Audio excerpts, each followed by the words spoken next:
एक तरह से चेता रहे थे कि सामने चुनौती कितनी बड़ी है।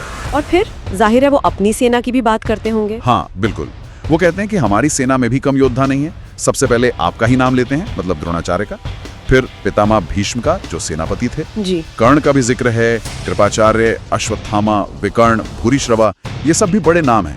वो कहते हैं कि ऐसे और भी बहुत शूरवीर हैं जो मेरे लिए जान देने को तैयार हैं, सब युद्ध में कुशल हैं। लेकिन तभी इसके ठीक बाद दुर्योधन एक बड़ी अजीब सी बात कहते हैं। वो कहते हैं कि भीष्म द्वारा रक्षित हमारी सेना अपर्याप्त है, जबकि भीम द्वारा रक्षित उनकी सेना पर्याप्त है। ये क्या मतलब हुआ? अपनी ही सेना को कमजोर बता रहे हैं।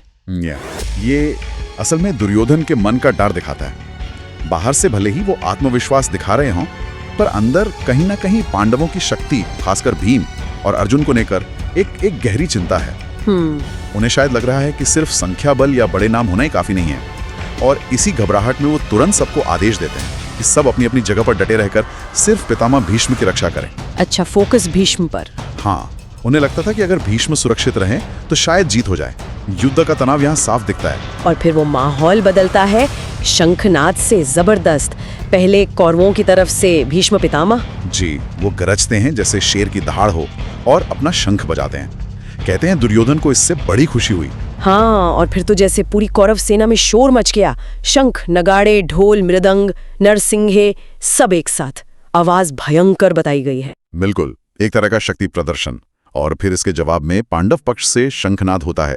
सफेद घोड़ों वाले भव्य रथ पर बैठे माधव यानी श्री कृष्ण और पांडुपुत्र अर्जुन, हाँ, दोनों अपने दिव्य शंख बजाते हैं। श्री कृष्ण का पांजन्य, अर्जुन का देवदत्त, और भीम का भी तो था, वो पौंड्र नामक महाशंख। हाँ, भीमसेन का पौंद्र, जिनका वर्णन है भयंकर कर्म करने वाले। ये सिर्फ बाजे नहीं थे, ये दिव्य शंख थे।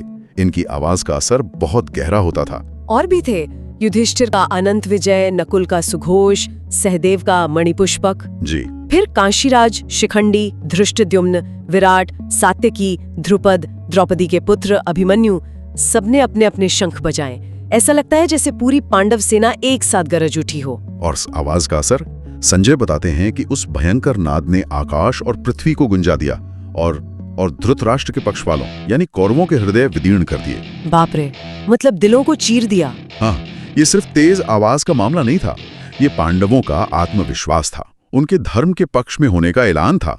इसमें युद्ध शुरू होने से पहले ही कौरवों के हौसले पर चोट की, एक मनोवैज्ञानिक बढ़त। समझ गए।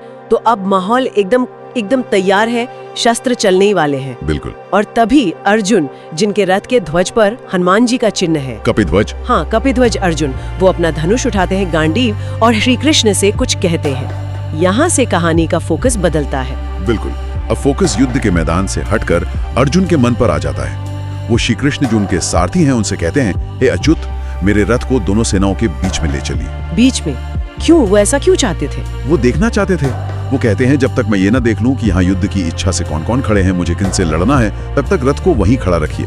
अच्छा, वो खास तौर पर उन लोगों को देखना चाहते थे जो दुर्योधन का साथ देने आए थे, जिसे वो दुर्बुद्धि कह रहे हैं। मतलब एक योद्धा की तरह अपने शत्रुओं का आकलन करना चाहते थे। और श्री कृष्ण ने वैसा ही किया। हाँ, भगवान श्री कृष्ण रथ